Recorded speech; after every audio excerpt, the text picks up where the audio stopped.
Good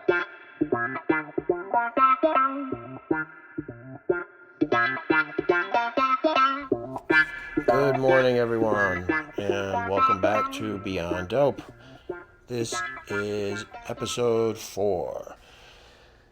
We're going to go ahead and kick things off like we always do with the serenity prayer.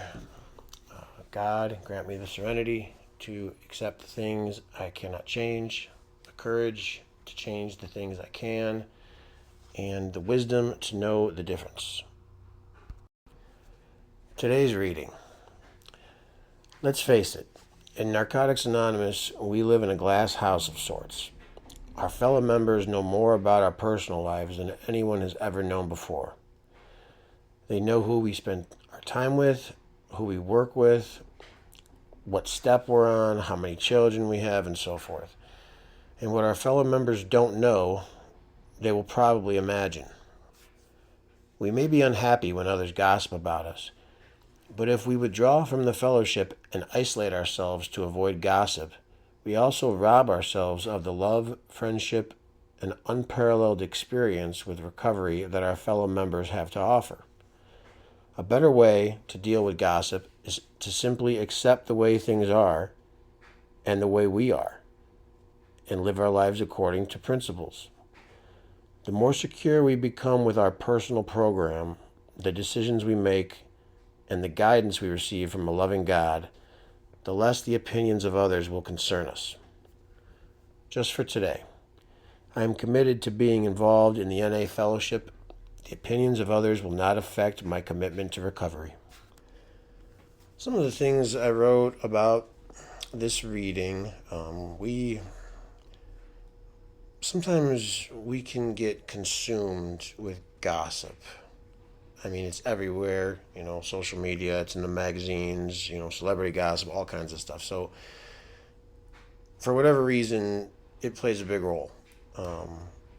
And that goes for all of us. It's human nature to be consumed by it sometimes, I think. People talk about each other. I mean, that's what happens. Catch yourself when you do it. I'm not saying stop. That's not going to happen. You're always going to do it. It's normal. Everyone talks about each other. However, are you being a little too judgy? Do you really know everything going on in the situation? Would you want that person to know what you were saying? Things like that. I mean, try to be mindful when you're doing it, and we can't control what other people are going to say about us. So, I mean, we kind of just got to move forward, but we can control what we say about others, right? So, like I said, we all do it, but, have you ever said something and then immediately thought, well, that's not really fair for me to say. That was a really asshole comment for me to say, or even said it to whoever you were talking to, kind of like reneged on the comment because it's kind of a little judgmental, a little too far. And I mean that doesn't go with everybody. I mean, I'd like to believe that we're all trying our best out here, but I mean, assholes exist, and we all live different lives and are going through different things and are at different points of learning. Some people will always think they got it all figured out, and there's really nothing you could do to change their mind. And the last thing that I have written, it's more common sensey than a tidbit of knowledge. It's people like to talk shit. Don't engage. Focus on yourself and drown out the noise.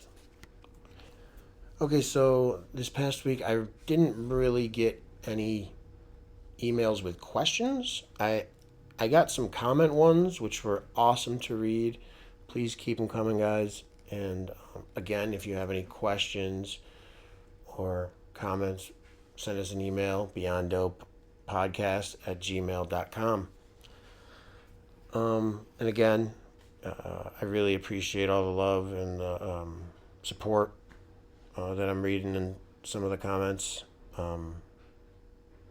It's beyond words. Some of it just getting one every once in a while is just a really cool feeling, just to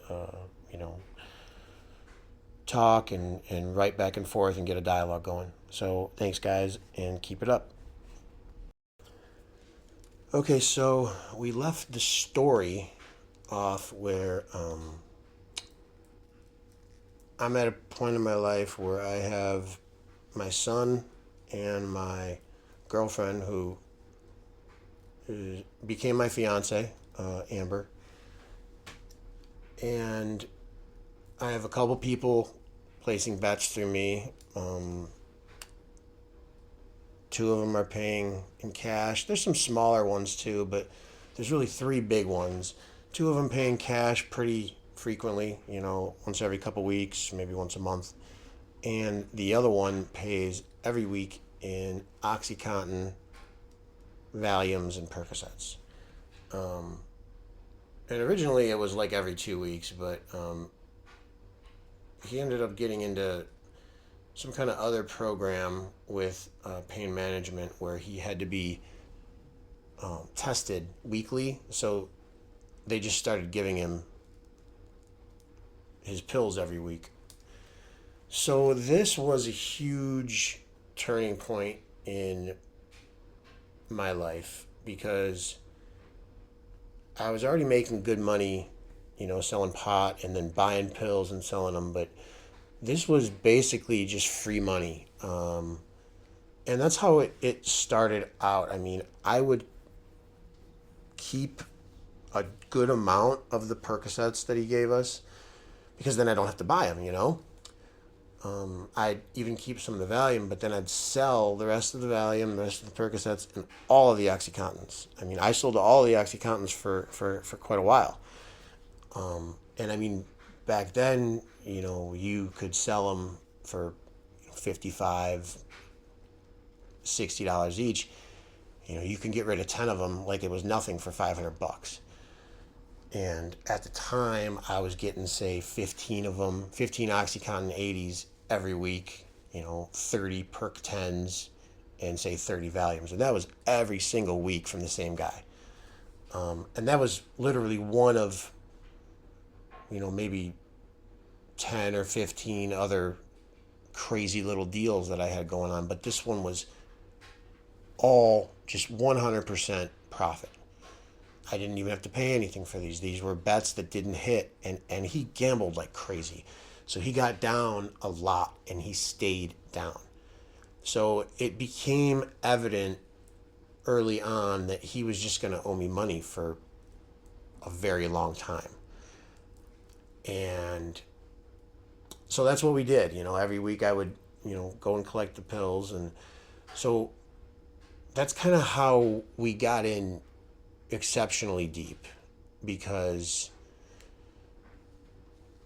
we had all these free pills, which it started out with just Percocets, but over time, the Percocets stopped working, and you start to wonder. You start asking yourself, what could this pill possibly feel like that it costs $55 for each one? This tiny little thing, right? So I remember the first time we ever tried one of those, it was St. Patrick's Day, and we went downtown for the parade, and we got hammered. Me, Amber, and Jason. Jason is a friend of mine whose father got into debt with me and was the one that was giving me the pills. So us three and a couple other friends went downtown, and we drank like crazy. And when we got back to Jason's house, we broke up. I want to say it was an OxyContin 80. It might have been an OxyContin 40 at the time. But we broke one of those up. We had never done it before, and me and Amber were both just out of it, just done. Jason only did a little bit, I think Jason had done them maybe before, just like a little bit, so he kind of knew maybe how it would affect him. But we were out of it, and I mean we had a tolerance too. So that was our first experience with that. Around the same time, I started a landscaping company, and I didn't have a truck for the first year, so we used my buddy's truck. I bought a brand new Skag lawnmower. I bought some equipment, and we made these flyers. I had my buddy draw this little landscaping guy on this flyer. Everybody made fun of me for these flyers. Everybody did. It was, but I thought they looked good. I thought it looked, a little cartoony, but I thought it was, something that's going to get people's attention and, hopefully they read it, right? So we ended up rolling up about 3,000 of these things and passing them out door to door. We ended up getting quite a bit of business from that. I mean, that first year I had like 25 weekly cuts, and we had side jobs for days. I mean, the first year I made over 60 grand. But during this time we were, we started to sell a lot of the Percocets. I would still buy them, but it was really just to buy them and then sell them to make money, because we had started doing OxyContin. And when we first started doing OxyContin, it would be, okay, so we got 10 of them for free this week. Okay, so I'm going to sell half of them, and then I'll keep these 5. We'll do one a day, and we won't do them on the weekends. You start making deals with yourself, right? We're not going to do them on the weekends. Our weekends will be our recovery time. I mean, you make all kinds of stupid deals with yourself, and then it becomes, we'll only do them on the weekends, right? But as we went, the amount of pills that we sold dwindled down to nothing, and the amount of pills that we did just exponentially grew. I mean, it started growing to a point where we were doing, one of them each, just snorting it right away. We would grind it down to powder and just throw it back and watch movies. And with the help of the landscaping business, it kept going for quite a long time. I did the landscaping thing for 2.5 years only, but during that 2 years, my first year we made like 60 grand. My second year we made almost 100, and my third year, it was only like half a year, we made another 60 grand. But I loved, going out on an estimate and coming back with, $1,000 check in my pocket, and having work for the week for the guys. I made the mistake of hiring a lot of my friends. That's like the cardinal mistake when you first start a business. I hired a lot of my friends, and everybody says that they want the same thing, but everybody, we were young.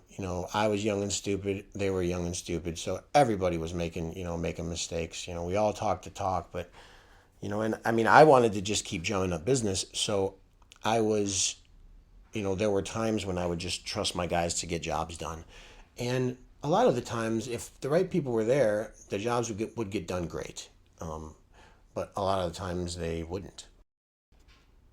You had to know your guys. You had to know who could do what, which was hard because you were trying to give people second chances. 'Cause like I said, you were young and stupid, so you wanted to grow this business with your friends. That's what I wanted more than anything. I wanted to grow this business with my friends. I wanted to give them chances to make it up if they screwed it up, because I made a lot of mistakes. But coupled with my addiction, running this company became insane. I was still selling everything that I was selling, so I had to make there were certain times throughout the day where I get a phone call or two and I have to go. I tried to keep it to where I was just doing my big runs on, say, Tuesday and Friday. But you're going to have stuff in between there, and if you could go make $150 or $100 driving for 45 minutes, you're going to do it, right?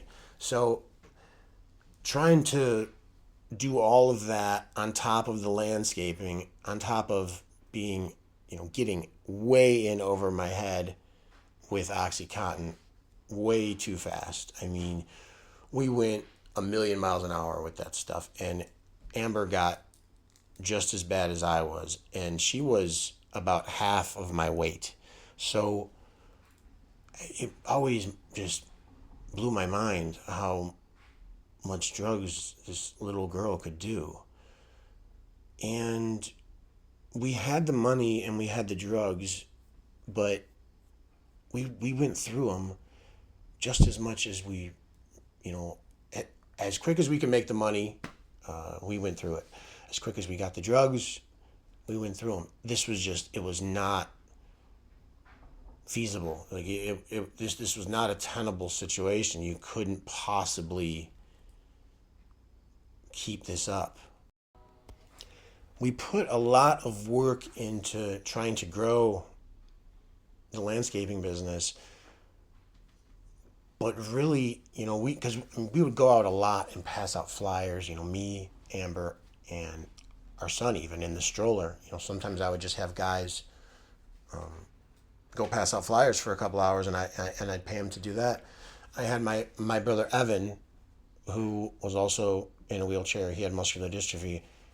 Him and his two friends on the street would go and they'd take a stack of 500 flyers, and I'd give them each 15, $20, and they'd pass them out all around the neighborhood, and they'd come back and they'd say, can we do another street? So we got a lot of flyers passed out, but it wasn't really growing the business. I mean, it was, but it was growing our habit, because we got more money in and it created more work for me to do, but I wasn't taking care of the machines. I wasn't doing the stuff that you're supposed to do in those situations with the business. If I would have been doing the right things and putting the money where it should have been going, I could have, had something really great back then. And this whole situation, this tornado of, money making opportunities that I had back then, created an ego on me. Like, just it, I was insane. I never thought that it would end. So, I'd walk around with just way too much money on my person. I mean, we never thought that it would end. And I tried to help out everybody. And looking back on it, I know it doesn't sound like a big mistake to try to look out for everybody, but this has always been almost like a character defect of mine. I try to help everyone. I think I'm Superman. I try to do whenever somebody has a problem, I try to solve that problem. And I still ended up doing this. I mean, this went on for years. The first time I ever went to rehab, people would get in these binds, and I started getting some calls like, "Hey, I screwed up. I'm stuck downtown at this house. I really want to go home though." And it's like, there were times when people were just calling me for a ride. They had already used, where I'm thinking, "Oh, all right, yeah, I'm going to play hero to get this person out of this bad situation." So I put myself in bad situations a lot, for other people. It's something that I've been working on these past couple of years. And I mean, you could still have a big heart, but you have to have boundaries. If you don't have boundaries, And that was my big problem. I had zero boundaries. You could ask me for anything, and I was going to be there for you. At the time I was doing landscaping, if somebody needed help, I didn't even stop to think. I would usually just do it. And that came in the form of, my father as well. My father, when my brother Eric died, kind of went off the deep end with alcohol, and he worked a part-time job, and he had a business that he ran out of the basement. But by this time, it was totally done. He wasn't really making anything, and my mom was working her ass off. She was working two jobs. So I was throwing a lot of money at him and a lot of money at that problem because I was young. This was my family, and this is what we do for family. I felt bad for the whole situation, and I tried to solve it on my own. I didn't, I wasn't looking at my savings account. As long as I had a little bit of money left in my checking account and enough money to pay my guys and some more money coming in, I was good. Because, like I said, you never think it's gonna end, and when you look back on it, though, the amount of money that we had coming in every week was such a high number that the fact that we didn't have anything saved was just baffling to me. But that's what drug addiction does. It takes everything from you, and asks for more. You're listening to Beyond Dope. New episodes available every Friday. To email us with your questions or comments, please reach out to us at beyonddopepodcast@gmail.com.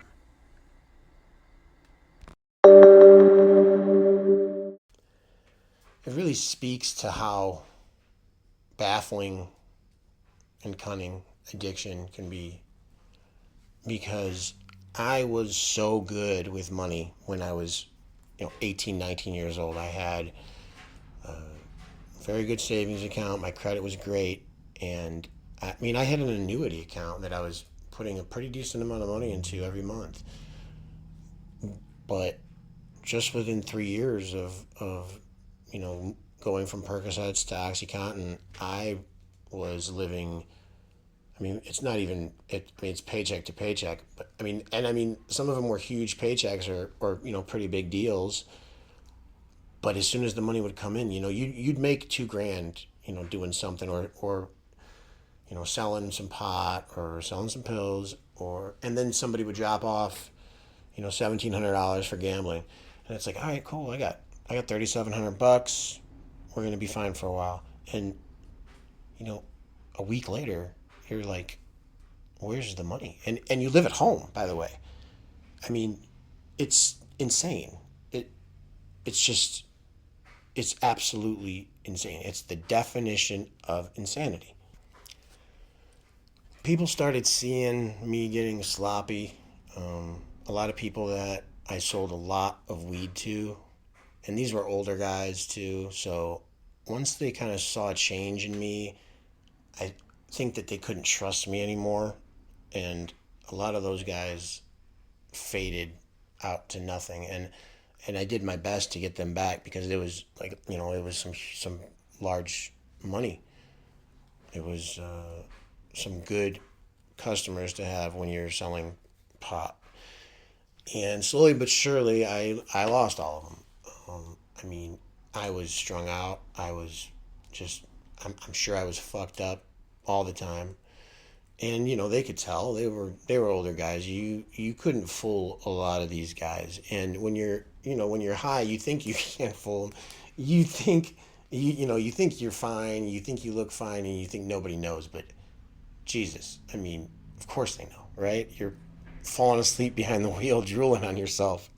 It's not pretty to go back and watch a video of yourself high once you're a few years sober.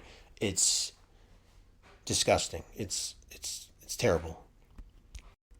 I was still doing landscaping, and also, I was still selling some pills and pop, but not anywhere near what I used to sell. And I was buying more pills than I was selling. But I also had everything still coming in from Jason's dad. But I decided it would probably be best. I had the time now, and with winter coming up, I wanted to have some kind of a job. So I started working around the corner at this factory.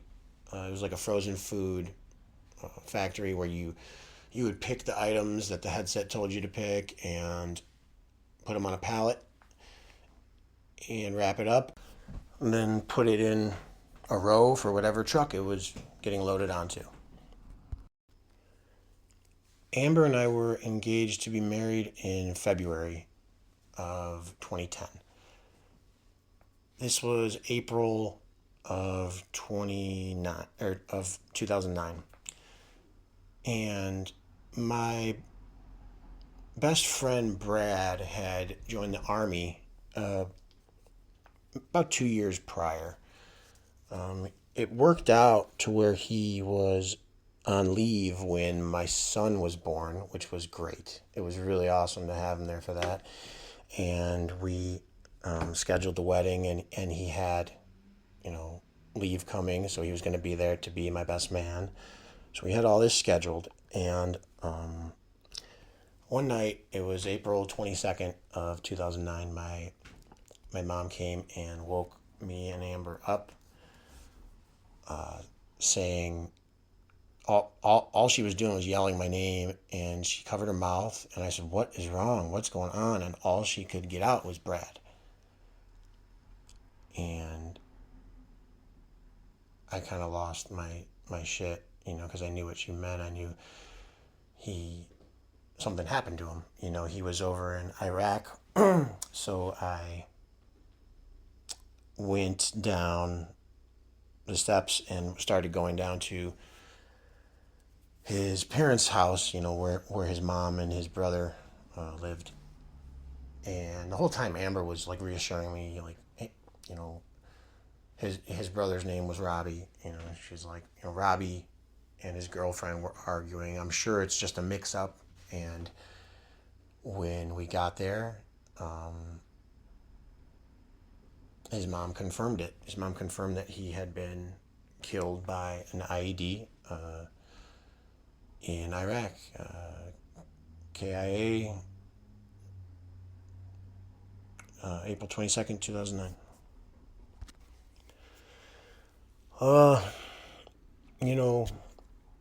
Hug the people you love. Tell them you love them. Life's way too short. Tell them exactly how you feel, no matter how it makes you feel, anxious or nervous to do so. Tell them everything you want them to know today, because you don't know how many days you got on this planet. It could be your last and you don't even know it. I mean, every single day it could be your last and you don't even know it. And we take that for granted a lot, I think. In addiction, you definitely come to realize all the time wasted and all the time spent doing the wrong things. And you have to, me personally, I had to move past that because it's in my past. Now I'm living for today. I'm trying to do the best possible thing that I could do today to make my tomorrow as good as it could be. But I am going to leave the story there for today. Please, guys, send questions or comments to beyonddopepodcast@gmail.com. Keep putting one foot in front of the other, one day at a time.